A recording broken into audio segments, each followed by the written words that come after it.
Hello, beloved listeners, and welcome to Sneople at the Movies, film criticism by people who actually like film. Join us as we dive into movies we love, movies we respect, and movies we wish we could unsee. From the kids who aren't really sure how they got here, it's Sneople at the Movies. I'm Matty. I'm Ezra. And I'm Helena. Guys, I'm not really sure how I got here. No, we were in someplace else, and then all of a sudden, somebody was like, "Hey, you have to record Someone a was podcast." knocking on the door? Yeah. Yeah, and they said that we have to record a podcast.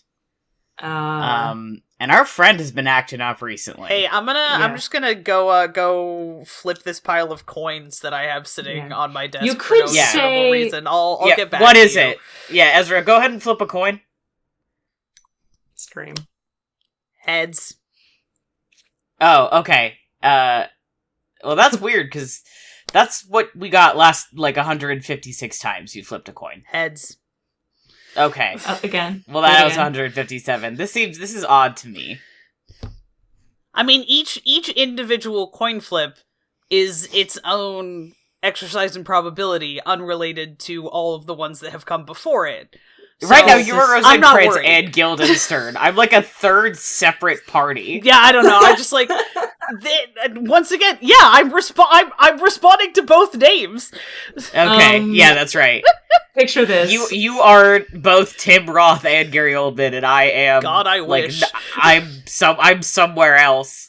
One-man show where I'm Ezra a just horse. plays Rosencrantz and Guildenstern and the player and Hamlet and Polonius and Ophelia and Claudius and Gertrude. Yeah, Good just luck. let them go. Just let them go for it. Just yeah. take it really. Then really every deep so breath. often we clap politely. We're like, oh yes, Yeah. wonderful. Anyway. So what are we doing an episode about? Anyway, today? I can't Jesus possibly fucking imagine. Christ. Yeah, I couldn't guess. How many different bits can we can we get before On this fucking show? Yeah. Endless, I think. This is true. Bits abound. It's one of the few certainties in life. Bits. Yeah. Bits. Yeah, anyway, welcome to Sneople at the Movies. It's time for Tom Stoppard's masterpiece, and also, I don't know, somebody who he directed this movie too. I'm calling it Tom Stoppard's masterpiece. Rosencrantz and Guildenstern are dead. That's right. A movie I've randomly just decided to watch that I've been meaning to watch for years, and then was just working at home and was like, I gotta put something on in the background, it helps me work better. And I was like, what if I just did that finally? What if I just did that finally? And then I did. I was like, damn, this movie's really good, hey? I had not seen this movie in a very long time, and it came the fact that I'm pretty sure that I originally watched this movie as a 14-year-old or something, before my Shakespeare, I'm pretty sure I saw this before my Shakespeare obsession kicked in, because I think I was watching either Tim Roth or Gary Oldman movies. Because I would buy either. I used Much to, like the coin flip, Yeah, it could go either way. It was a 50-50. I used to do Exercise this in probability. thing where I would see an actor in something and I would get fixated on them. Sure. Not even necessarily as a crush thing. I wonder why that possibly could have been. Yeah, I don't know. And then I would go check out a bunch of movies they'd been in from the library just to sort of and so I would I'd watch 7 movies that had Jeremy Irons in them, and it was completely random. It was mostly based on what I could easily get from the public library. Sure. And then I would just move on to someone else. And I very carefully eat all of my mental notes on masculinity. Yeah, sure. So I didn't have to think about that anymore. But yeah, so I am pretty sure I came at this whole thing ass backwards and was fell in love with Rosencrantz and Guildenstern are dead, which then influenced the future thing where I was obsessed with Hamlet. Whereas I come at it from the other end of having many years of being in love with Shakespeare, being in love with Hamlet specifically. Many have read the play many times. So much Hamlet. Weirdly not seen very many adaptations, but have engaged with Hamlet in many various ways. And also love everyone in this movie, all the main actors in this film. and have been meaning to watch it forever, and then finally watched it and coming at it from kind of the exact opposite perspective of, this absurdist, interesting piece of something I already cared about. And, we talk about tragedy all the time as, you think maybe this time it'll be different. Knowing that the title of the movie is Rosencrantz and Guildenstern are dead, knowing that they die off screen in Hamlet, and thinking, but what if they don't die in this movie? Yeah, we talk a lot which was about very interesting. Rosencrantz and Guildenstern are dead. A lot has been said about it over the years. Nobody ever really talks about how it's Hadestown, or vice versa. No one really talks about how it's Revenge of the Sith. Nobody really talks about how the player is Hermes Han. No one really talks about that. Yeah. Yeah. That one really. And I think that's something we really need to. I think we really need to get into that. Yeah, drink what we're drinking. What about you, Helena? Same as you, pretty much. I read Hamlet when I was 14 instead of Rosencrantz and Guildenstern are dead. So I was already obsessed with it by the time we had to study it for high school, and I had heard of Rosencrantz and Guildenstern are dead. I don't think I read it until I was in my early 20s, but I was very much aware of it, and I immediately became obsessed with Tom Stoppard because and then I read Arcadia and everything. And I can't remember when I saw the movie. I think it was after I read the play. Mm-hmm. And then I was like, some of this is going way over my head. I need to watch a version of it. So I can try and understand it. It's so visual. Yeah, it's very hard. Because I've read the play a couple of times, and it's very difficult to envision. Yeah. Yeah. I have not read the play. As stated, this was my first interaction with it. And actually not, knowing Hamlet, but not necessarily...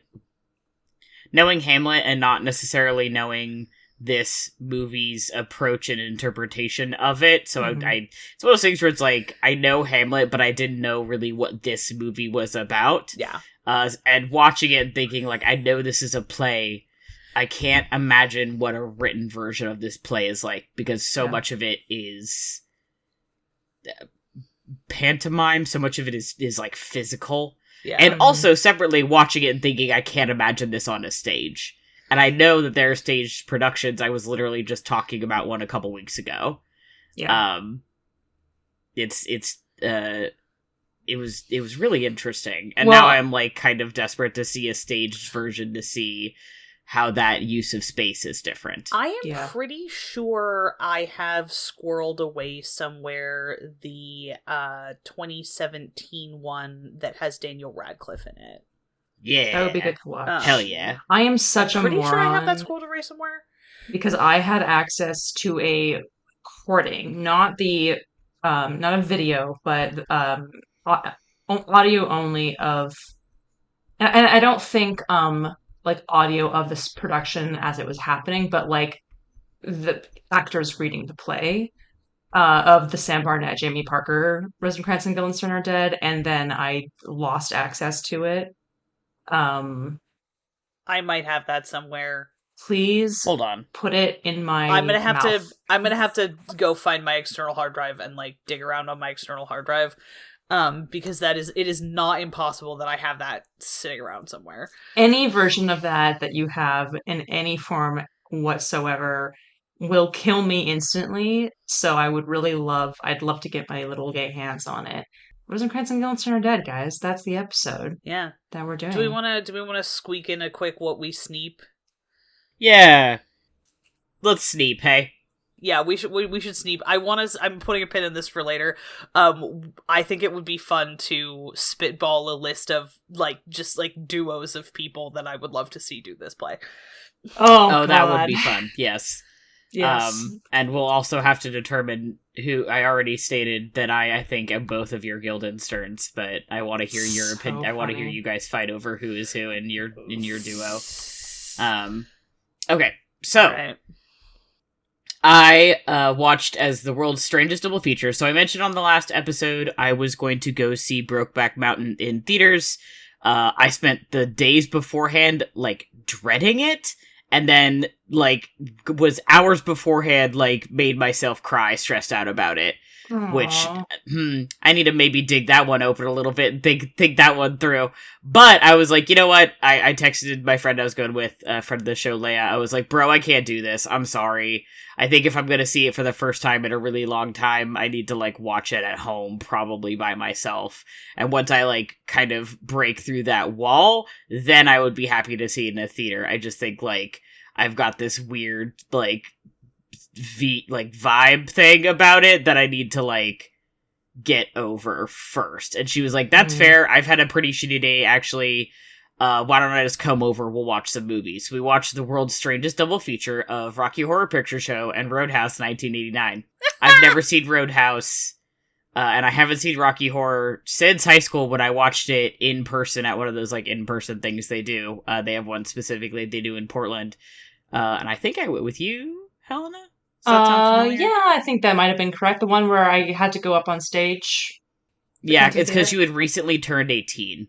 Yeah. And I was not 18 yet. No. It was one of those things. Yeah. No, because I was just the Rocky Horror version. Because this was after college. I had my college sweatshirt, I think. Yeah. Okay. I think. Anyway, doesn't matter.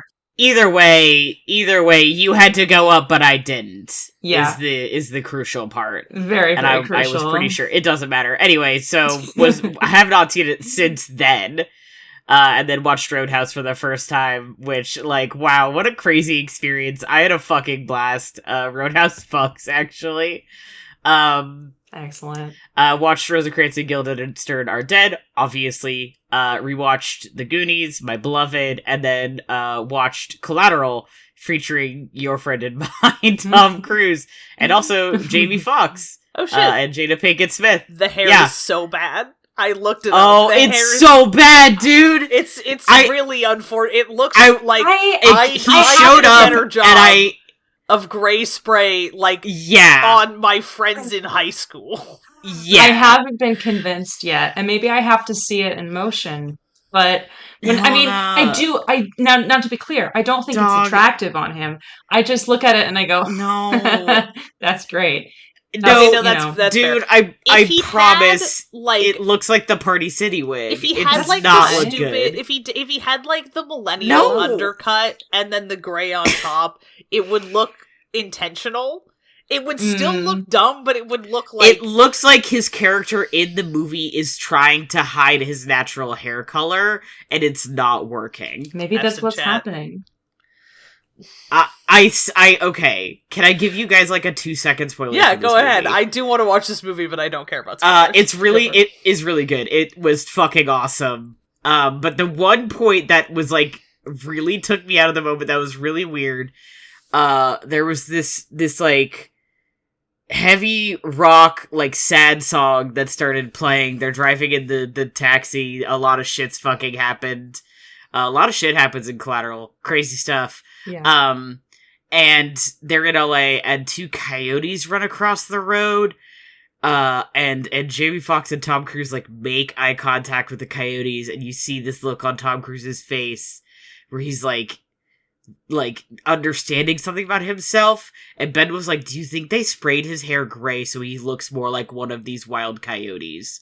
And the idea is they're trying to make a parallel to him being like a wild beast in a city. Okay. And I genuinely think that is maybe what they were trying to do. God. Okay, so it's not just that he like realizes that he's a furry. No, okay. It's definitely the idea is he's supposed to be like he's a wild animal in like an incredibly structured concrete town. Okay. Fine. It's nuts. And it was like the one scene where I was like, I don't know what this is doing in this movie. Much like I was like, I don't understand why his hair is that color. It was bizarre. And we're at like Mission Impossible 3 era Tom Cruise too.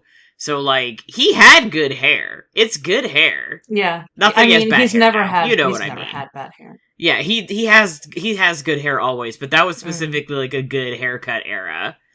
He could have... Anyway, it was baffling. But that movie was great. I had a fucking blast. It was awesome. Fuck yeah. Can't wait to watch it. It's on my list Jimmy for this Fox, month. my man. Hell yeah. Yeah. Hell yeah. I started watching Stargate SG-1, just because I rented it out of the video store. I was like, fuck it, why not? The pilot for that show is an hour and a half long, and it's like not even the original Stargate movie. I was like, is this the original Stargate movie? And it's not, because I've seen that movie. Yeah, there's a separate hour, fucking. There's a separate hour and a half with different actors playing the same characters. So very weird. And Letterboxd was like, no, that doesn't count as a movie. But like the recut from 2009 does count as a movie, and I was like, fuck you. And then I watched the first couple episodes of the show, and I was like, damn, Cy from this area loves to be racist and hates women. Which, like, I'm trying to decide if I'm going to keep watching the show, because part of me is like, I remember I there are parts of Stargate I really like, and there's other parts that are, like, distractingly mean to people of color and women. Yeah. It's really out there. I want to say it gets better, but I don't know that it does. I don't remember if it does. I think I just didn't realize how bad it was when I was watching it. And it's one of those things where I don't say you have to. It is something that is not unusual in science fiction, specifically television from that time, with some exceptions. But it's one of those things that I kind of, like, I forgore. And watching it again is like, wow, I'm so glad that we don't live like this anymore for in a lot of ways, obviously not, like, permanently fixed. But also, whoa! Like, embarrassing to watch in your living room level stuff. It was really weird. Yeah. But I watched it, and then I returned my DVD, and I supported my local video rental store. Oh! Also, they had a sale, and I bought Van Helsing and Top Gun together for $6. Oh my god. That's so basic. I showed you. I sent you guys the video. I know, yeah, I just forgot. Not a video, a photo. Yeah, they were $3 each, baby. And I started speedrunning. Very stressful. Very scary. I want to watch you speedrun now. Whew. Yeah. I'm just doing the routing right now. But yeah. Man, shit's scary. It's hard. Anyway. Okay, sorry. That's me. I had a lot of opinions.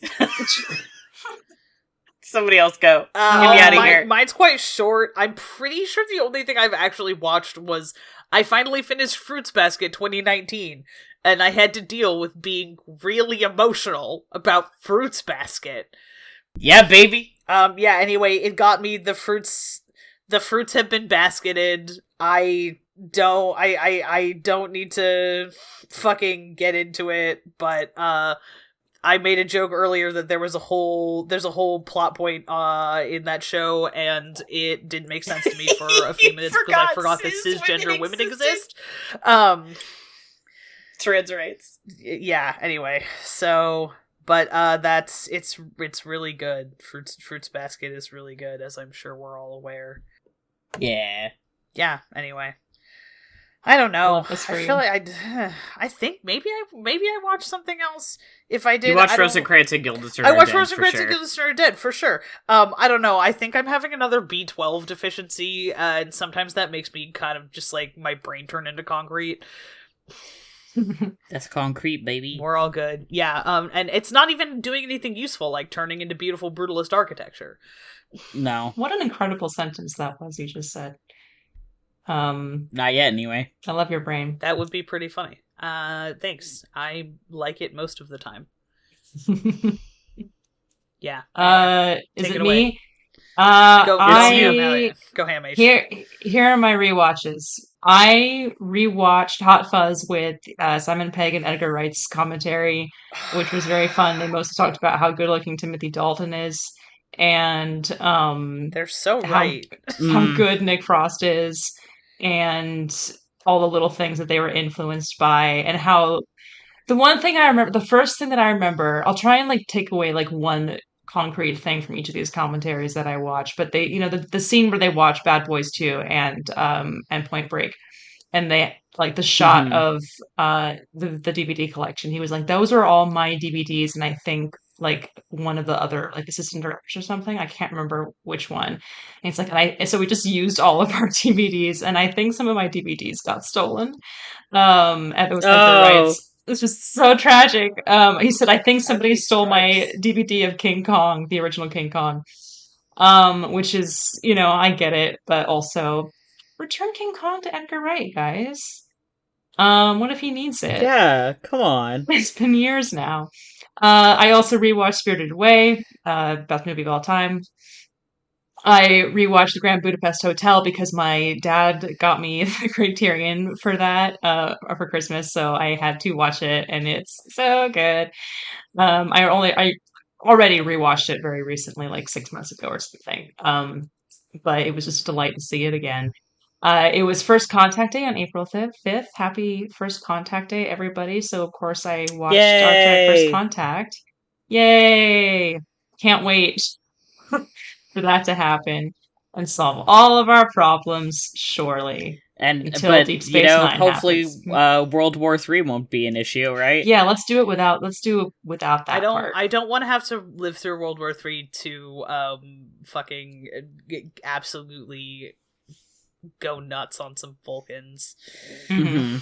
My Letterboxd review for this time around was basically just a list of everything that everybody does in that movie, and just saying it as it goes down is pretty fucking insane already.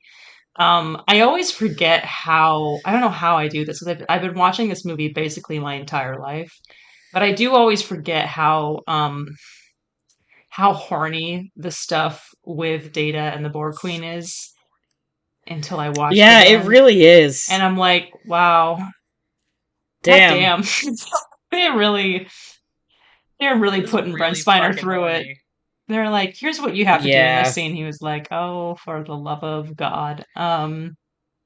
Anyway, great stuff. I also did recently I watched, I'm still watching Next Generation, as one does. And I did watch The Inner Light recently, which is one of those famous, like, if you watch this, you will cry like a bastard episodes of Star Trek. Mm-hmm.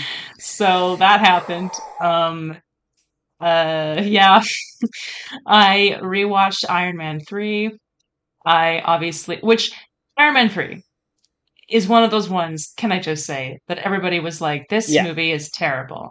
And I think you're all nuts. I think it's good for a Marvel movie. Only its major I remember being like... Sorry, go ahead. No, go for it. No, I was just... That is directed by Shane your Black. Friend and Mine. Yes. That is correct. This is what I was just about to say. This sure is a Shane Black movie, which for me is positive. It sure well, is. This is the thing, is like this movie's major flaw is that it is a movie written and directed by Shane Black, starring Robert Downey Jr., inexplicably set around Christmas time. And so whenever I watch it, I'm just like, I could be watching another movie written and directed by Shane Black, starring right now. Robert Downey Jr., inexplicably set at Christmas time, Your Friend and Mine, Kiss Kiss Bang Bang, and I just want to be watching Kiss Kiss Bang Bang. Patron saint of this podcast, Kiss Kiss because Bang Bang. It has everything that Iron Man 3 has, except the stuff that isn't interesting to me, and it also has Val Kilmer.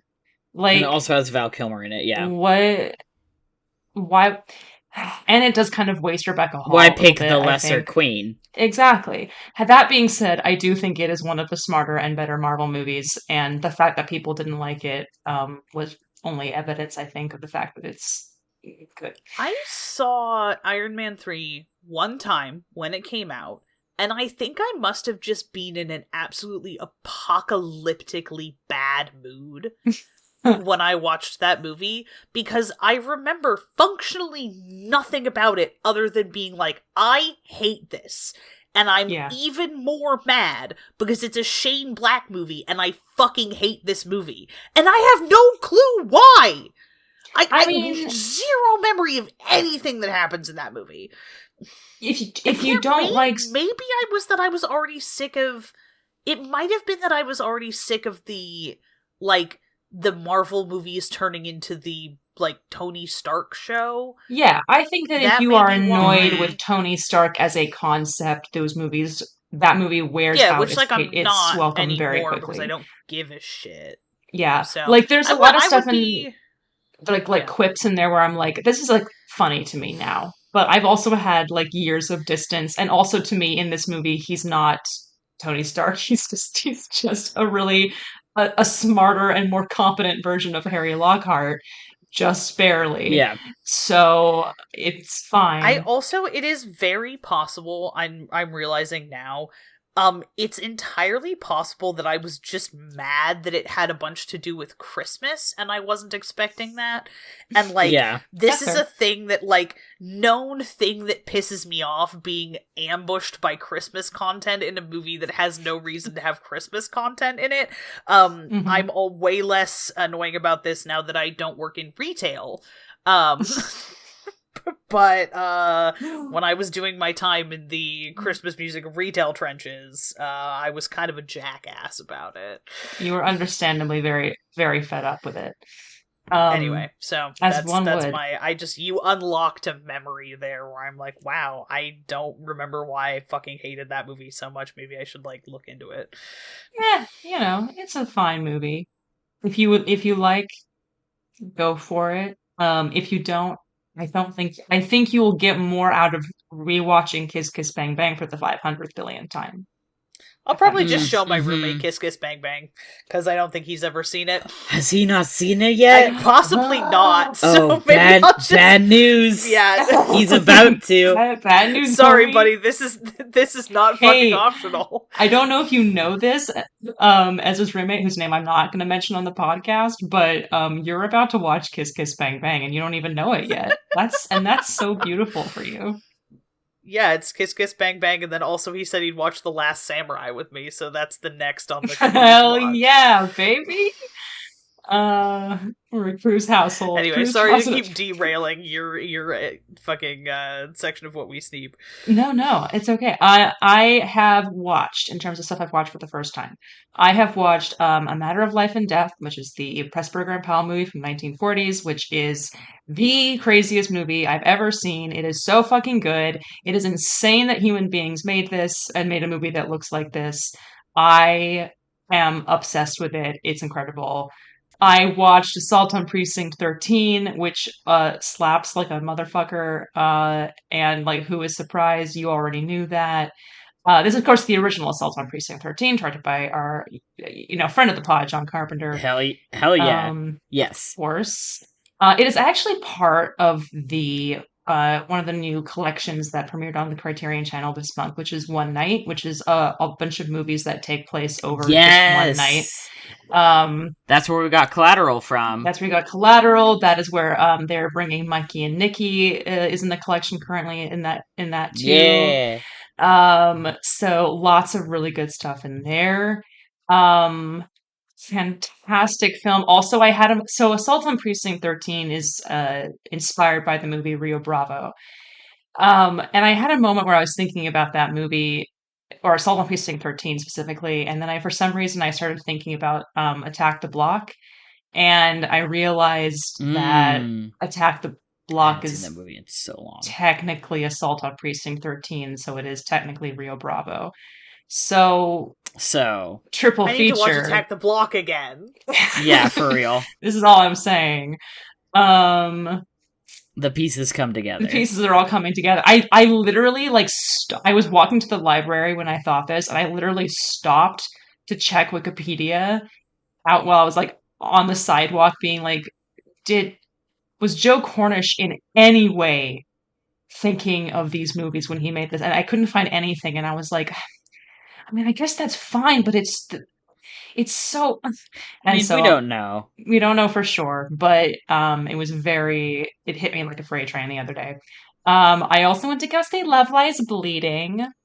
Women are amazing. Women are so cool. I highly recommend that people go and see it if you like women. It was a lot weirder than I was expecting, which was great. And like almost like a David Lynch style type of situation. And I realized I'd seen the last movie by this director, Rose Glass, that's called Saint Maud.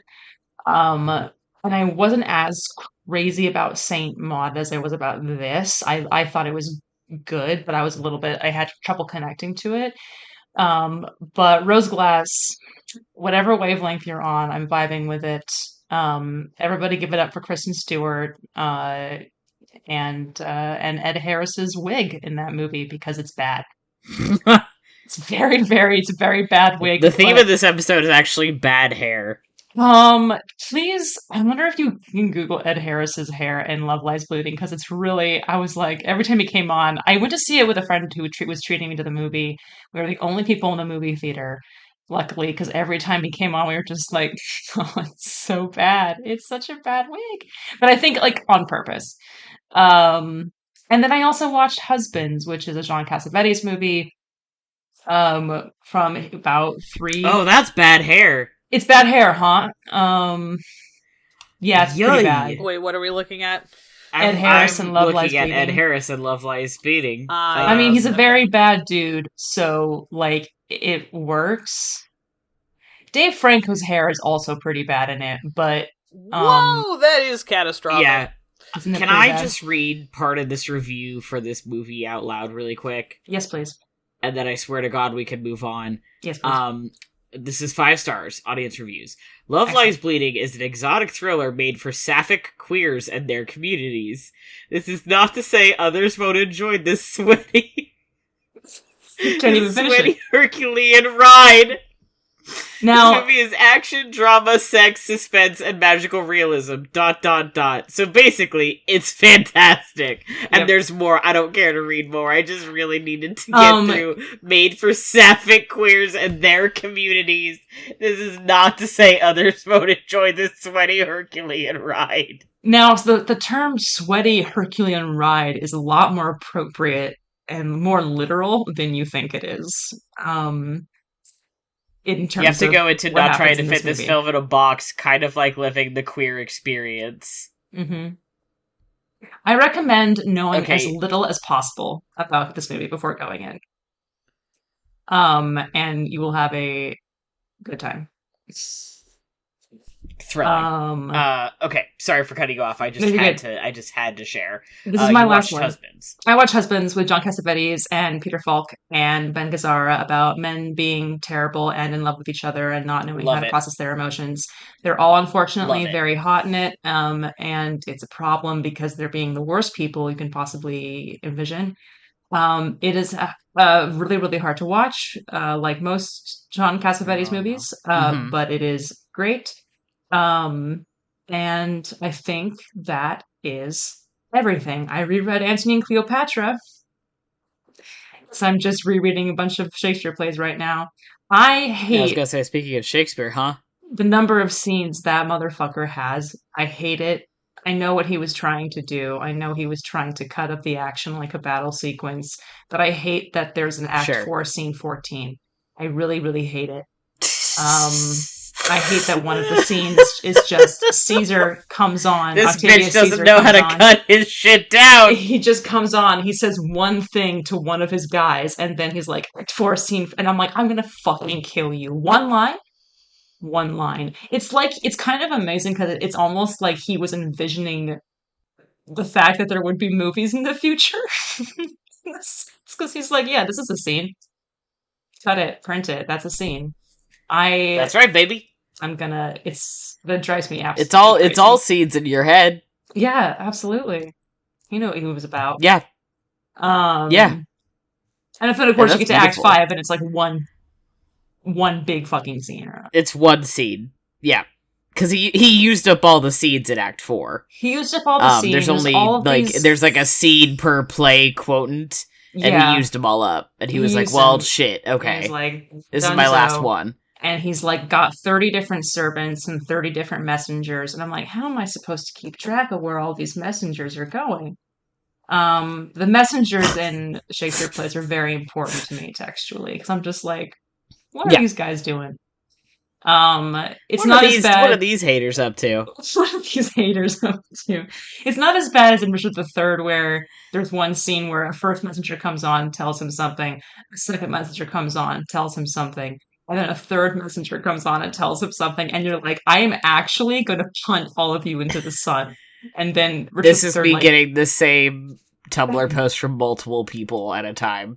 That is literally what happens in the play.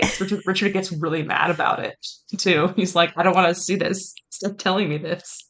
Stop telling me bad news. Shakespeare was so ahead of his time. He predicted Tumblr. Let's move on. Let's get on with our lives. What do we want to talk about?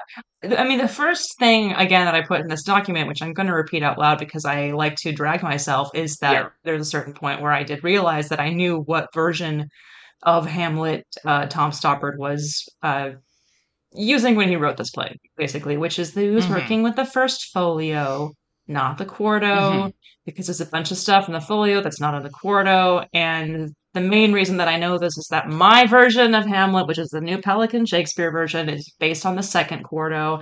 And so it doesn't have a bunch of the bitch and stuff that the folio does, like the whole Denmark is a prison bit, which I think is really good. And I'm mad that they don't have it because I need it in my life.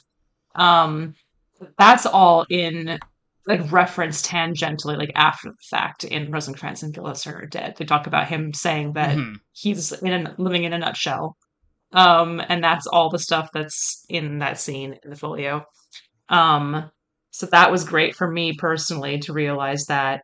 Other than that, this play makes me so inordinately emotional, and I'm trying to process what that means exactly.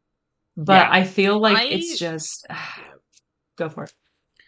I go insane for absurdism. I have for a long time, but I specifically have gone extra insane for absurdism after I read and watched a whole bunch of Beckett when I was actively having a mental breakdown for the first time.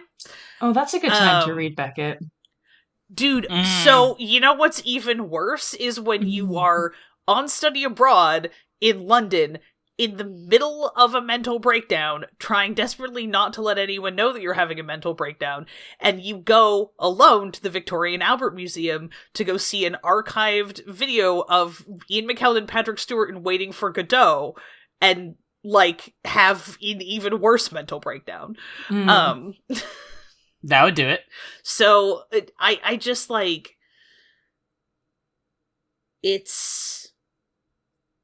There's something about taking one of the most picked apart texts in the English language and using it to, like, being like, I'm gonna find what ifs in it. And I'm gonna do that instead of by, like, you know, because people... literally hundreds of thousands of people have spent their entire academic careers, you know, picking this thing apart like they're, I don't know, deep sea scavenger creatures and it's a whale fall. And the idea of finding, being like, okay, I'm gonna flip it around and look at it from the back. Yeah. Basically, like, is something about that just like, it starts my little raccoon hands rubbing together. Yeah. It always has. And in doing so, completely reframing the way that people think about that play. Because I don't, whether or not people have actually seen or read a version of Rosencrantz and Guildenstern Are Dead, I think that people, at least who know about Hamlet, know about, a lot of people also know about this play now. So it's a thing where a lot of people cannot approach this text without also thinking of this play, and that is fucking insane in a great way. It's just like two geniuses in conversation with each other over the centuries, basically. Like, yeah, completely reframing the way that these characters are thought of and approached. And kind of, I was thinking about this. These were shower thoughts from last night because I was thinking about this movie while I was taking a shower, as one does. As one does. And it was just like, this is kind of what I get out of it. I don't know if this is necessarily, because Tom Stoppard is juggling a lot of really big ideas in this play. But the idea that when a lot of us engage with a story, there's a temptation or a, you know, immediate response or impulse to identify with the protagonist or with the hero in the story. And to take one of the most famous stories in the English language and do as what you just said and flip it and look at it from the back and say, what if you're not, though? If you are identifying with the hero protagonist of this play, who is the side character in this other person's play, and actually aren't most of us more like Rosencrantz and Guildenstern? Because who among us has any idea what the fuck is going on most of the time? That's the thing that I always, that this play, not me, like, certainly in terms of, like, what's going on politically sometimes. Like, I try to know as much as I can, but there's all of the stuff that we don't see.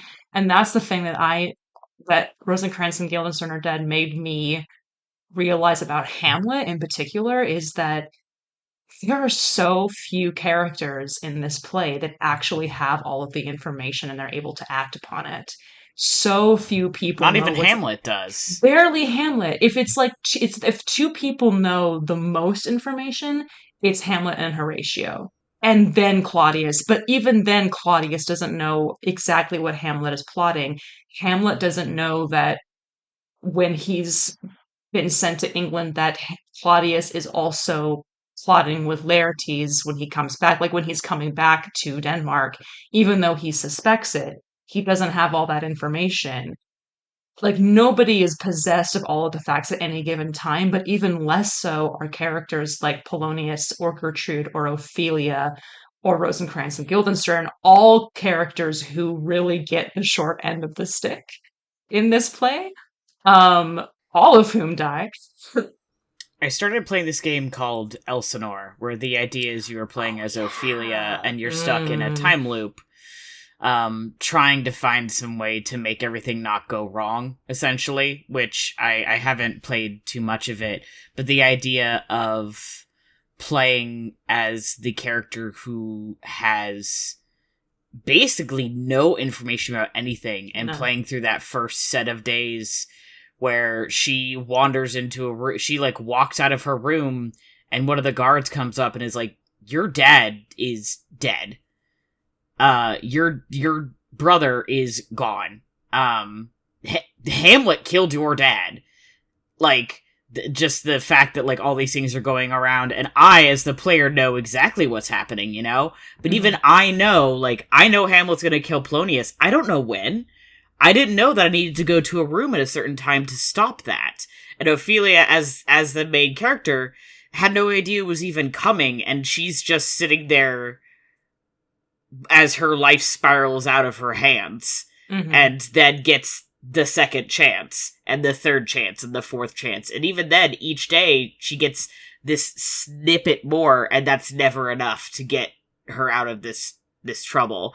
And this is a kind of a similar thing here, where it's like, I, viewing, know exactly what's going to happen, but all they get is they come to, essentially, on these horses, think, God, I think I woke up this morning and someone told me I needed to be somewhere, but even then I don't know. Yeah. What's my earliest memory? I think I woke up this morning. What's my job? I need to talk to Hamlet and find out what's going on because no one's told me what's happening here other than something's wrong with him. And I've been told Hamlet's my dear friend and he cares about us more than anyone else, but I don't know that. That's just what people have told me. Yeah. And, you know, sometimes it isn't... Oh boy, I'm about to get into some shit. There's something to the idea of, like, I don't always know things about myself outside of what people have told me, right? Where it's like, you know, these are things about myself that I think, and then someone says, oh, I always thought of you as... I was thinking about this the other day, because I've been told a couple times, people are like, oh, I always think of you as very confident in yourself, very confident in your body and the way you move. And that was something that I had never considered as part of myself, but it is, to the outside world, the truth. And that is something that is, like, very disconcerting, and for them is very disconcerting. Someone tells them, and the truth in their outside world is, Hamlet cares more about you two than anyone else. But to them, is that the truth? and this is absurdism. Everything is very complicated. Nothing is simple. But there is also a simplicity in the fact that everything is complicated. We were talking about how this play is so very physical. There's not a lot of words. The most complicated the text ever gets is when we're just doing straight up and down Shakespearean text. And even that is not really that complicated, It depends. Some people find it harder to read than others. I've been reading it for a very long time. I'm losing track of what I'm going for here, but it's just interesting to find connection into like yourself through a piece of text that, as Ezra was saying, has been beaten down to dust, essentially, analytically. And it's hard to find yourself in Hamlet in some way. Sometimes it is. You connect with a man driven mad by grief or whatever, and the people around him who are trying to help him from spiraling out, and no one can. But also, he's the Prince of Denmark. Part of his grief is the fact that his throne was taken from him. His mom is married to his uncle. A lot of that is stuff that people can't relate to at all. But what you can relate to is your best friend has lost their shit, and there's nothing you can do to help them. And in exchange, there are parts of your life that are suddenly out of your hands, and there's nothing you can do to save yourself. Yeah. Picking up on that time loop thing, there is an extent to which this play at the end does feel like it's a time loop. It's not. Yes. It's like, oh, we're gonna tell the story again, but it is that thing of like, spoilers, Rosencrantz and Guildenstern are dead. But they die, obviously, just like in the play Hamlet. And like Guildenstern says that there must have been a moment somewhere at some point, I'm paraphrasing, where we could have said no. And yeah, but they don't know what that moment was, or because it was just, it happened without them even realizing it. And the player, as he's hanging them, is like, until next time, until we do this all over again, because we're telling this story, which is getting into the more meta-theatrical aspect of the play itself. But there is something to that. This is a story that will be told eternally. Exactly. And therefore your story will be told eternally. Yeah. Like, Rosencrantz and Guildenstern are essentially doomed the minute that they set foot in Elsinore. And yeah, in Rosencrantz and Guildenstern are dead, I was interesting, like, watching it this time around, being like, they are, and I can't remember how much of the actual text, if any, he cuts from the play in the transference to film, but like, it does this feeling of like they are really slipping in and out of the scenes that they're doing. Like their entire scene with Hamlet, their first scene with Hamlet, is like this time jump when all of a sudden he's like shouting things at them, and they're like, yeah, and that, but it's like that must be what it fucking felt like, because there is something in like the Act 2 scene. And scene or Act 2 scene 2 or Act 2 scene 1 where like they do Act 2 scene 2 where they talk to Hamlet, and they are literally given, I think, 2 chances to make the quote unquote right decision and say like and convey to Hamlet that he can trust them. And because they don't fully understand what's going on, because they haven't been given all of the information by Claudius or by Hamlet, they're just like, I don't know, what do we do? And Hamlet's like, well, I can't trust you. And from that point on, they're doomed, because there's no one is actually, everyone is only just using them. And when you're being used like that, and there's these two very, very powerful people, your life is no longer, literally in real life, your life would no longer be in your own control. Your fate is not your own. Your destiny is not your own. And what Tom Stoppard, I feel like, is doing is just translating that, like the literal absurdity of what that might feel like, which is boiling it down to how unmooring that feels like. I mean, their death literally is not their own, because their death is decided by Hamlet the second he writes the letter, and they open it up, and like pass it over to somebody else who opens it up and reads their own deaths aloud to them. They have no chance to do anything about it, and it is decided entirely by two, really, other people. Yeah. And there's the moment where, like, we know that this letter says that, you know, Hamlet is supposed to die, whatever, they hand it over, and there's, like, the looks on their faces where they're like, oh. And, like, in the moment, it is both, like, horrible and, like, vaguely comedic, the way that they just process the, like, well, this movie is extremely funny. The way the patter is very funny. Their physical comedy is interesting. And also it's so well contrasted with the, like, how morose it is at times. It's very clever. Yeah. And you mentioned that it feels like they kind of end up wandering into scenes or being shoved into scenes.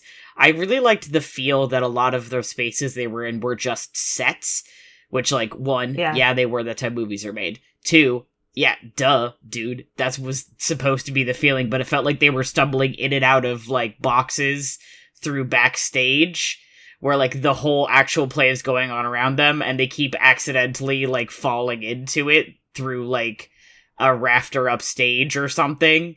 Or what I really liked was listening in on other scenes in the play. Once again, like, they're behind a set or something, and they're trying to get any knowledge they can by, like, listening in on the play happening somewhere else, and they're just, like, not even on set anymore. It does do a magnificent job of capturing, like, literally what it is like to move around behind set pieces. You have all of these, but they look like real rooms. You're like, that is a real room, but I also have the overwhelming sense that the audience and the stage are on the other side of that pass-through. Like, especially, like, the tennis court that has, like, the two openings, and you're like, oh, that is so clearly a, like, stage left, stage right, like, wings entrance. You go out there, you're on stage, and then you sneak back here and you can hear what's going on. And it's just, like, it's so... The sort of almost, like, MC Escher quality to the sets in this movie are so well done. Like, the way that they're like, all of these spaces are very clearly, like, a real normal, that is a real building. Like, that building fucking exists. That is, but you have this sense of, like, and all of these locales are also transformed into a thing that feels like a stage set. The room where Polonius is stabbed feels very much like that too, where he is stabbed and falls through, and they stand on either side of a doorway. It almost feels like one of the doorways where you can see, like, the baseboard behind it, and the front is painted. Like, you have that moment of, like, oh yeah, and, like, you gotta have somebody back there to catch the guy, because you have an actor who's just... which they do. Trust falling, and then they catch him the way that you would expect something like that to happen. It's just is so... Like, or like the whole scene in the bath that has all of those, that's just nothing but curtains. Yeah. Like, it's and players. The visual shorthand for the meta theatrical elements of this play are, like, translated onto film, are just, like, so well thought out and so well executed. The part that always makes me laugh is when they're walking down the hallway after Hamlet has killed Polonius, and Claudius just comes on and says, I like him not, nor stands it well in our judgment, blah, blah, blah, blah, blah, and tells them he's going with you to England. He hands them the letter, and he just goes off immediately again. And it's so, like, actor enter, actor exit them, and it's like, oh, right. Yeah. But in Hamlet, it's Rosencrantz and Guildenstern who are entering and exiting. But it's in this version of it, it's like they've just been handed this responsibility, and then they're like, okay, you're done now. I have to go and do important Claudius things. And it's just... It's just the pacing of it is so funny. I think especially all of the people who are playing the non-Rosencrantz and Guildenstern characters who are just doing Hamlet do such an incredible job of just being like, from the first second that those characters are just doing Hamlet. They have no idea that there is a whole other play going on here. And the way that it weaves in and out. I mean, and both Tim Roth and Gary Oldman do an incredible job of just like, it's like when somebody gets too close to them, they just get swept into the play. It's like the Shakespearean text grabs them and drags them in. It's like their performances give this sense that it's being like pulled out of them in a way where they're like, I don't know why I'm talking like this. Like, wow, where did that come from? And then it goes away and then they drop back into the vernacular and they're like, they're sort of looking at each other like, why did we do that? Yeah. Oh yeah. It's just that. Also, all of the nonverbal communication in their performances is like, it's fucking so mesmerizing to watch. Talk about a show where you have to have a rapport with the other person, or it will not fucking work. This is like chemistry, the play. Which is why the two specific versions that I really want to see and will not be able to, specifically, I cannot definitely see the Jamie Parker, Sam Barnett version, / maybe one day, if it comes back, the Dominic Monaghan and Billy Boyd version, where you have two actors who have already spent so much time together and already worked together in various ways, like who have that rapport already. Like, I do specifically about the Dominic Monaghan and Billy Boyd one, like the fact that, I mean, this is such a people bringing their Lord of the Rings baggage to the show, and I can't remember if this was an intentional thing to it, but like the fact that Dominic Monaghan is playing Rosencrantz and Billy Boyd is playing Guildenstern in a kind of reversal of the dynamic that a lot of people were used to seeing them in when they were in Lord of the Rings, is kind of because it's like Guildenstern is somewhat, and to the extent that either of them know anything about what's going on, Guildenstern, for a large part, is more kind of like, no, like, this is what's happened. Don't you understand what I'm trying to say to you? Like, he's slightly more on the planner. Yeah. He's like, we have to ask him. Like, you pretend to be me and I'll pretend to be him, like that. And Rosencrantz is just not getting it. He's like, I don't understand what's happening. Like, that whole dynamic, and Rosencrantz repeating a lot of what Guildenstern says. Because he's just like, I'm just here for support. Part on the boat. He's good in support. I'm only good in support. I just think that's... But he's the one who has that wonderful monologue about death. Yeah. Yeah, so. At the same time, it's like Guildenstern will come out with these like crazy speeches like that. Being in a box. He's so sort of like... I feel like it's not so much. I feel like sometimes people tend to treat it as sort of just like one of them's the goofball and one of them's the straight man, and like that's not it. That's not all. One of them is very like focused on the minutia of the situation to the point where it is like it's locking him into things, and the other one, it's one of them can't see the forest for the trees and the other one can't see the trees for the forest. Like it's and because everybody in Hamlet is like the big thing of Hamlet is that everyone is either failing to or refusing to communicate with each other or both. You have these two people who are in this fucked up situation and like all they have is each other. They're so tightly integrated that they almost can't tell who's who. And no one can tell them apart, actually. And no one can tell them apart, and still their individual experiences of the world are irrevocably siloed. Mm-hmm. You can't ever see the world exactly the way that somebody else sees the world. And isn't that absurd?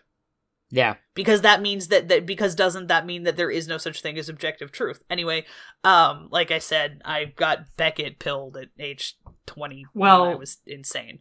Kind of feel like Tom Stoppard also got Beckett pilled again, so I feel like it's... I wonder if Tom Stoppard was going bananas in his early 20s and read a lot of Beckett, and we're just like handshake meme over that. I will say it's not out of the question. For me personally, I mean, again, I just mentioned that Joe Cornish made Attack the Block, and he didn't say that he was inspired by Assault on Precinct 13 / Rio Bravo, so who knows? But as somebody who has seen and read Waiting for Godot, it's very difficult to watch Rosencrantz and Guildenstern Are Dead and not think about that play a little bit. Oh, yeah. It's a little bit more, I don't want to say straightforward.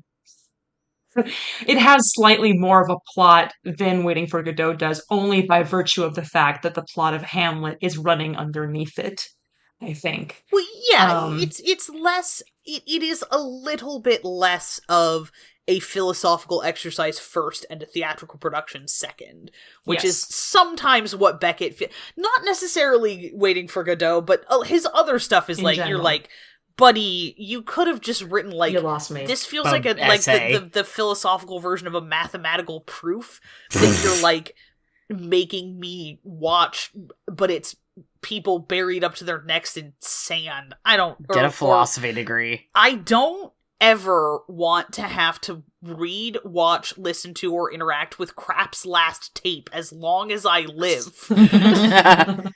That thing gave me a fucking complex. Anyway, sorry, this is the like Ezra relives their weird Beckett experience at Oberlin hour. I mean, he has it some made stuff an impression. Going on. Yeah, I mean, he tends to. Yeah, sometimes it's I want to go back in time and punch this guy in the nuts impression. Briefly, it's a complete diversion, and then we can go back really quickly. I just want to say that it's talking about Hamlet and talking about Beckett, who of course wrote Happy Days and what's the other one where they're all in trash cans? Is that Happy Days? I get the confused. Oh fuck! I'm so and they all I do bleed not together. know. Anyway, both of those plays are referenced in the show. The one-act play, The Actor's Nightmare by Christopher Durang.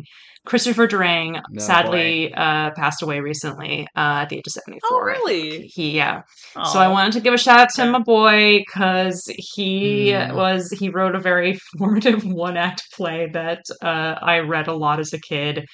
And that makes that does make it rather impossible to, considering the amount of times that I have read Hamlet, I still can't read certain sections of like the part where Horatio is telling Hamlet about the ghost and he's describing it and he says, oh yes, my lord, he wore his beaver up. And which the response in Actor's Nightmare is, I see his beaver up. Does he usually wear it down? But I think every single time I read that single solitary time, I cannot engage with Hamlet without I warrant it will. That in my head. It will also. It's just embedded. Anyway, shout out to the guy. Back to Rosencrantz and Guildenstern Are Dead, I guess. Back to Rosencrantz and Guildenstern Are Dead. What else about this play in this movie? Tim Roth is hot. Tim Roth is very hot. Tim Roth is very hot in a specific, like, I feel like I know, like, okay, so, like, I definitely had a huge crush on Tim Roth, at a point in my life. Look, there's sometimes you see Reservoir Dogs at a vulnerable moment, and it gives you a complex. I understand. Helena's like, yeah, we're same this hat, movie buddy, same hat. Came out 2 years before Reservoir Dogs. That's insane. Yeah, that's why he looks like he's he looks like such a fucking punk in this movie. Like, not necessarily in the like punk subculture, but like you look like look at that fucking punk. Look at that fucking so punk or beautiful. Whatever. So, like, yeah, obviously, the thing is, I said this on Twitter, I will say it again, I am taking notes on Richard Dreyfuss's performance in this movie, from a gender presentation point of view like there's going to be a fucking He's final so exam good. later. I love all of the player stuff. Jesus. I think he's really hot in this movie. I think that the dumb show presentation... horny about it. The dumb show all presentation... All 3 of them are attractive. All 3 of them are attractive. The dumb show presentation of the last 2.5 acts of Hamlet that they do, I was watching that and I was like, I get chills every time I watch that, for one thing. And second thing is, like, the dumb show is, like, better than most actual full productions of Hamlet productions of Hamlet. Yes, for real. Like, the part where they're all pretending they're on the boat. It's just boiled down to, like... pretending to be the waves. I was like, also, that's it. Oh, it's so well done. It's so well done. That's the play. There's a specific moment in this where I went, oh, there are 4 separate layers of costuming happening for play within play within play within play. You have people in costumes, people in masks. It's like there's regular characters watching people do a play, and then those people are watching people in masks do a play, and then those people are watching a puppet show. Mm-hmm.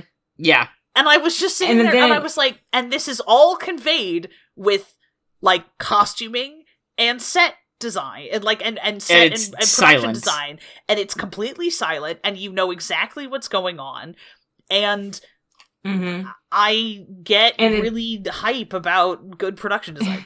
It transitions so well too into, like, that second dumb show of the murder of Gonzago, like, transitions so well into the actual thing within Hamlet.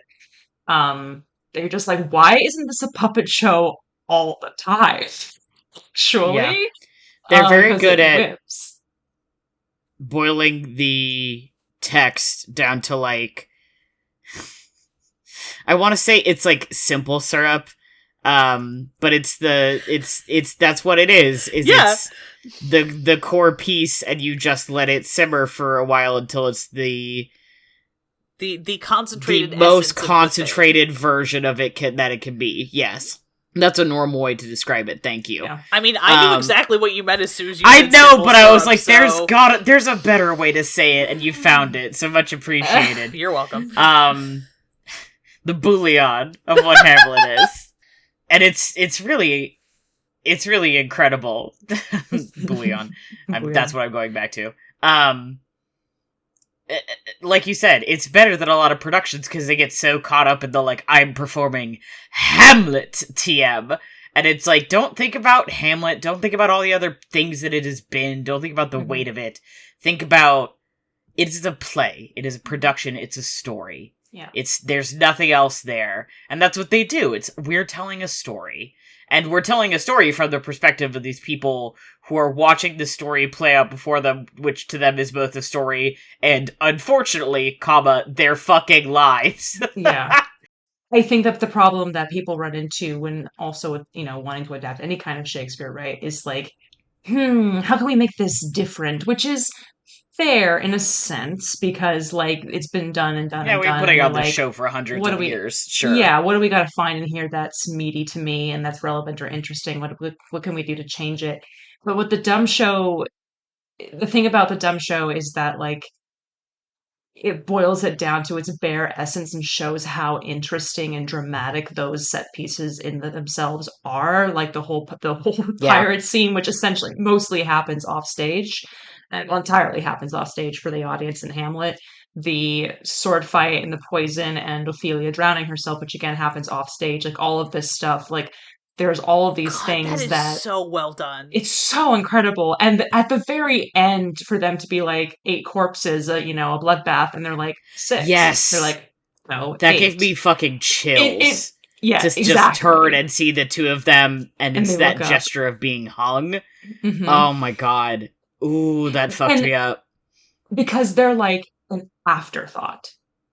Like, if you break down the action of, like, when it happens chronologically in terms of the characters dying, the crowd has already left. Maybe it's different, but, like, in terms of the characters in the play, our knowledge of their deaths, Rosencrantz and Guildenstern are the last to die in that sense, because they're the last people that we know for sure in the context of the play have died.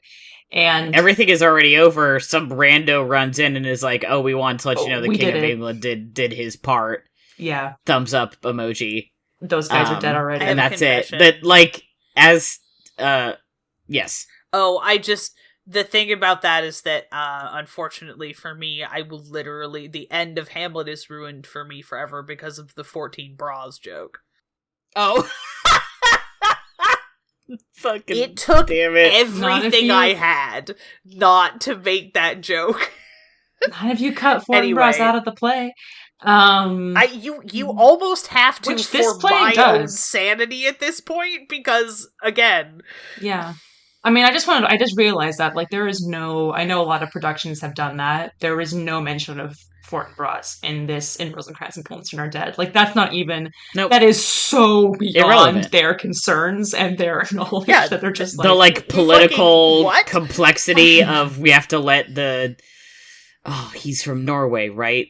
Mm-hmm. The Prince of Norway? Yeah. Through, because, and, like, the war and all that is so beyond them, they just have to, like, figure out why the prince is bummed. They would be the guys going, that, like, somebody would say something about it, and then one of them would go, 14 bras? Yeah, no, literally. It's the quote, the scene from It's Always Sunny in Philadelphia, where there's, like, 2 wars! Like, there's actually a war going on. Like, they have no concept of it. No concept at all. None. Which, None like, whatsoever. Bless their hearts. Yeah. God. Road to El Dorado, huh? Yeah. Also, another one that's an adaptation of this play. Yeah, basically. I want to watch it again, having seen this now. It's very fun. It's very fun to watch Road to El Dorado having when you love Rosencrantz and Guildenstern Are Dead, I will say that. Yeah. It's like, what if Rosencrantz and Guildenstern Are Dead had a somewhat happy ending? Yeah, what if it and a threesome? Yeah. Yeah. Which clearly what they needed was the stabilizing influence of a hot woman. What's crazy to me is, like, and this, like, maybe this might act as my final thought on it, is, like, because there's so many other things we could talk about, we could go on forever, but, like, the way that this play has particularly, like, influenced retroactively the way that I think about other texts outside of Hamlet as well, to the point of recognizing that pattern of those 2 characters in other plays and other movies and other stories, and by that path finding something relatable in those characters, or finding them worthy of interest. Because people talk about Rosencrantz and Guildenstern, people before this play, I feel like, talked about those characters and they described them literally as, like, non-entities of characters. And, like, as somebody who's played Rosencrantz, obviously you can't play that. You can't play a non-entity. Everybody has a reason for being there. And there's something about giving people an avenue with which to identify with these characters that I find to be really moving. Even if that wasn't his primary goal, it kind of ends up being the end result, is that I think a lot of people I know who know this play well are also obsessed with it, and are partly obsessed with it because they are moved by it, because they find it so relatable. And I think that it is possible to read Hamlet and identify with Hamlet, and also read Rosencrantz and Guildenstern Are Dead and identify with Rosencrantz and Guildenstern. And I think that's beautiful. Yeah. And I think that's why art is cool. Fuck yeah, dude. Fuck yeah, dude. It's whatever the player says about art, and I was trying to find the exact quote before we started to record, but how art, like, they're like, why... They're asking him about the dumb show that they were working on before Ophelia and Hamlet interrupted it. And they're like, well, it's over, right? And they're like, no, of course it's not over. The proper people haven't died yet. And, like, there's a certain order that art imposes on life that life does not have. And audiences expect certain people to get their comeuppance. Like, certain people in the play have been marked for death, is what he says, and, like, they have to die. And that's like what God, I can't speak. It's breaking my brain a little bit. But you know what I'm saying. I've already said it, you know. Yeah. Like, that's what, yeah, Tom Stoppard's already said it all. Tom Stoppard on causality, generally. I am gonna just read this thing that I put in the notes, because sometimes I like to just say things on this podcast and then go, yeah, I'll save that. That's going out for posterity. Which is that there are a bunch of chains of causality here, and they're being used to put the narrative into predicament bondage. But like, right, just gonna remember predicament bondage. Thank you. Yeah, say it one more time. Predicament bondage. Between this and Arcadia, which we've brought up a couple of times on here, I love that play. Oh my god, I'll go on my rant about Arcadia some other day. That so good. Play fucking ruins me. Just like the fascination with something that is like at the cutting edge of math and physics and disciplines that, like, I know for a fact that is not how my brain works, and I could never get to that point. And like, I'm pretty sure Tom Stoppard is sitting over here going like, nah dog, like I can't, that's not how my brain works. I can't wrap my head around that shit. But the sort of exploring those same questions about the causality is like one of the sort of like the fundamental underpinning of the universe, turning around and saying art can consider that too, I find very moving. Mm-hmm. Yeah.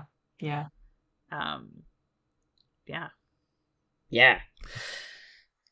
I cannot believe how well this movie takes a stage play. And this has got to be genuinely, like, everything else aside, one of the best theater to film adaptations I can think of. Mm-hmm. Because it works on stage, but nothing about it necessarily. You could absolutely watch this movie and never think, oh, this is definitely adapted from a stage play. It's just, and I mean, I imagine that part of that is sometimes when you let people adapt their own work for a different medium, fucking works really well. But not everybody's good at it. Tom Stoppard's very good at what he does. I mean, and it's the only thing he's ever directed. I which love I think is this kind of... scene! Sorry, I just put a scene in the chat. I'm just imagining this as with Sam Barnett and Jamie Berger. And I'm gonna dissolve into my constituent atoms. It's the bit that it's not in the movie, which I'm not gonna read the dialogue out, but like, if you're familiar with the play, you probably know what we're talking about. If not, I'm sure it's available online somewhere. Get it from your local library. It's the thing where there are a bunch of different bits with the coins in the stage show. They pick one and stick with it for the movie, which is a good choice. Yeah. But it becomes like a motif. It becomes a motif in the play more in terms of different business with probability and the coins. And so they're playing the, like, you know, like, which, like, I've got two closed fists, like, which hand do I have the coin is in which hand? Sure. Yeah. And so Rosencrantz is like doing it and is getting Guildenstern, and Guildenstern keeps picking the correct one to the point where it really says, like, he's getting tense, desperate to lose, because he's the one who's losing his shit over the fact that apparently probability doesn't work anymore. He taps one, changes his mind, and before he has a chance, he's like, no, and taps the other one, and he like does it so fast that Rosencrantz like realizes that he has coins in both hands. And then he's like, you had money in both hands? Yes. Every time? Yes. What's the point of that? I wanted to make you happy. Stage directions reading that Rosencrantz says that. Pathetic. They're so... That says something so significant about both of them is, first of all, everybody who said this, they were like, this movie is so gay. like on Letterboxd. I'm like, I didn't get those vibes from it. Sometimes two men need to be in the same like frame together. Second of all, clearly you need to read the play if you think the movie's gay, because, like, pathetic, I wanted to make you happy, damn. Yeah. Second of all, that says something so significant about both of them as people, that one of them is so desperate to lose because he wants to believe that there is in an ordered any universe. kind of probability, there's any potential of a fate changing, of something being different, and one of them is just desperate for things to work out well, for there always to be a victory, to always, you know, for everything to be okay. To please his bestie. Yeah. I mean, to please his bestie. Rosencrantz is ultimately, like, so much more realistic about how little control they have. Yeah. Mm-hmm. He's talking about death like way before they're even on the boat. Yeah. You know? Yeah. Like the whole thing of, which makes me insane, the part about like there must have been a moment where as a child you realize that people die and that I also will be dead, that you contemplated your own mortality, and that must have been a significant moment in one's life, you would imagine, but I can't remember it at all. I have absolutely no memory of it. So did we just come out of the womb like knowing what death was?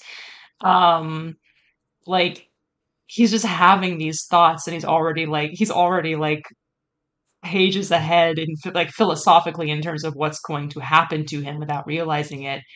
And Guildenstern is still stuck in like the here and now of, you know, what the actual hell is going on.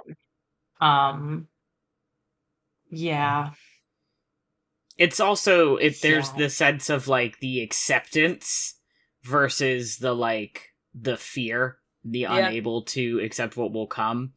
And that's also kind of like flip it around, reverse it, when they open the letter to the King of England and it's revealed that Hamlet is the one who's going to die.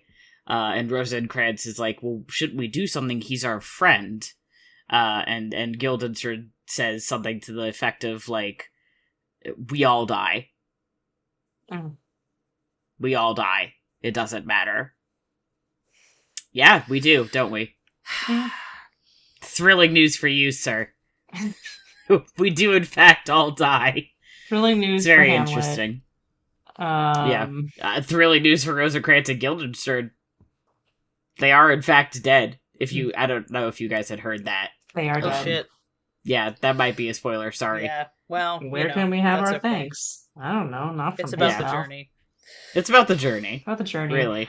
I always wonder about that part in Hamlet where Hamlet's like, yeah, so he's telling Horatio the whole thing. And he's like, yeah, so basically I've sent them to their deaths. Or he's like, I just told them, I rewrote the letter to read so that they should kill the people who bear the message. And Horatio is like, so basically what you're saying is that you've killed them? And he's like, yeah, you man. killed your besties for, like, no good reason? Yeah, he's like, whatever. And he's like, well, they were plotting to betray me or whatever. He and literally it's like, says they are not near my conscience, which is so fucking one of the hardest things to ever say about another human being. And also just so sad. It's like, did they so deserve fucking miserable. It's so miserable, but like I love that line so much specifically So because good. Nobody's near your conscience anymore, Montfrere, I think. I love thinking about I love thinking about Hamlet in the context of the Protestant Reformation. I wish to spit my tea out. Oh, girl, Okay, we're really sorry, going yeah. places now. Anyway, I'm gonna see. The thing about me is that I am at all points apparently about Thinking 25 about the Protestant seconds Reformation? away from going on a Hamlet deep dive. I spent a lot of time thinking about the Protestant Reformation too, but again, much like the how much time do you spend thinking about the Roman Empire thing, I'm interested in social history, and mostly I spent a lot of time thinking about how what was happening in the Christian world was affecting Jews, so that's a slightly different Okay, story. fair enough. Martin Luther has a lot to answer for on a lot of levels. Boy, I'm gonna does kick his he. ass. I'm gonna kick that man's ass. I'm gonna dig him up and kick his ass. I wish he would. But the thing about the thing about the specifically Hamlet and the Protestant Reformation is the question of guilt and absolution for sin. How does that work? Yeah, all the of the scene sudden, of Claudius praying. We can't agree on how those things work. People are literally killing each other over questions of how those things work. Hamlet's super torn up about what it means that he's considering committing murder. The idea that they are so unimportant to him that it doesn't, like, that is not even, they're not even worth considering in the context of, I mean, part of it is that he's, like, given up on shit, but the fact that, like, that they don't even enter into it from a, like, murder is a mortal sin point of view is just, like, so, like, damn, dude, alright then. Yeah. Anyway, so, and then I'm shutting the box. I mean, don't shut it completely, because whenever I talk about Hamlet to myself in the shower, I literally can't shut up about the fact that, like, about the concept of sin in this play and what a gigantic thing it is in this show. Not in Rosencrantz and Guildenstern Are Dead, but in Hamlet. So one day we'll do just an entire Patreon exclusive episode about Hamlet. I was gonna do a riff off that, like, I'm not mentally ill like you guys, I just hang around for fun, and then I remembered that instead I have I say in my head about guilt in Silent Hill, so whatever. I mean, that also sounds really two cool sides of the same coin, so... and we keep flipping heads. What if Hamlet, but it's Silent Hill? Thoughts on guilt in Silent Hill? Oh, dog, that's what Silent Hill 2 is about. Cool. Yeah, anywho. Helena, next time you have Hamlet shower thoughts, please text them to me when you get out of the shower. I mean, I also want to hear them, to be fair. I do like very much day. love Hamlet, and I have... Okay. Okay, You're my friend. You can text me whenever you want. Like we have a group day. chat. I have Do Not Disturb turned on. If you text me when I'm asleep, I'll read it when I'm ready. Yeah, exactly. Is that gonna wake me up? Okay. You're on the list of people where if you call me when I have Do Not Disturb turned on, it will still go through, because I assume if you're calling me at 3:00 in the morning, it's an emergency. It's urgent. That's good. Good to know. But, I'm glad, Ezra, you are also on that list. Yes, Ezra, yeah. I think you are also good. too, Helena, where I'm like, if you guys call me, I imagine something's gone wrong. I need you to drive to New York. And I do very much. I guess I would. I do think very much about the Claudius in the church post the play praying. And Hamlet unable to take action. There's this comic on Tumblr specifically. I'm getting snaps. I know what you mean. That is, it's strangely, I don't want to say strangely poignant, because I don't want to, like, give an insult to the artist that way. It's very poignant, but the concept is it's modern Hamlet is, like, playing a tabletop game or whatever. Horatio's the DM, he's playing like a paladin or whatever, and Horatio's like, all right, Claudius is in the church. You need to roll stealth. He rolls a natural 20. He goes to walk in. He's like, well, I'm going to kill him. Horatio's like, yeah, you can't. You're a paladin. That's against your alignment. He's like, well, he killed my father. I'm going to kill him. I'm going to send him to hell. And Horatio says, no, you're not. Didn't you hear me? He's praying. And the look on on Hamlet's face in the last panel, like, lives with me forever. Yeah. I'll post it if I remember. I'll post it in the Sneople channel after this episode comes out. It's just every time I, like, read that scene or think about that scene, I just think about, didn't you hear me? He's praying. Which, like, for someone who has never given a shit about Christianity at all, I'm like, alright, yeah, that's right. Because he's free of the sin murder. He'll go to the gates, and St. Peter will be like, it's all good, dog, you prayed, in you go! I'm pretty sure you have to go to confessional for that kind of stuff anyway. I don't think just praying will free you, but whatever. But there's something still about that moment of what if it does? What if the fact that he is seeking absolution, that he feels guilt, is enough to free him? And Hamlet doesn't, and Hamlet feels guilty about the fact that he's looking at the man who killed his father and stole his throne from him, but that man clearly regrets what he's done, and Hamlet can't bring himself to kill someone who is, actively in the moment feeling awful for what he's done. Yeah. And even the thing that's crazy about that, too, in the context of the play is, Chew it up. Num num num. Even Claudius, in that speech, knows that it's not doing any good. But there's it's over. He's done it, and it's done. Nothing he can do, partly because the sin is too grievous, partly because he doesn't, in some ways, he doesn't actually regret it because of the things that he has gained from it. Right. He does and he doesn't. And what do I have to give up in order to repent of my sin? I'm not willing to give those things up. And yeah. And I have to bear it anyway. People always make fun about, if Hamlet had just made a fucking choice, none of this would have happened. I'm like, but the point is that that's not an easy choice to make. Mm-mm.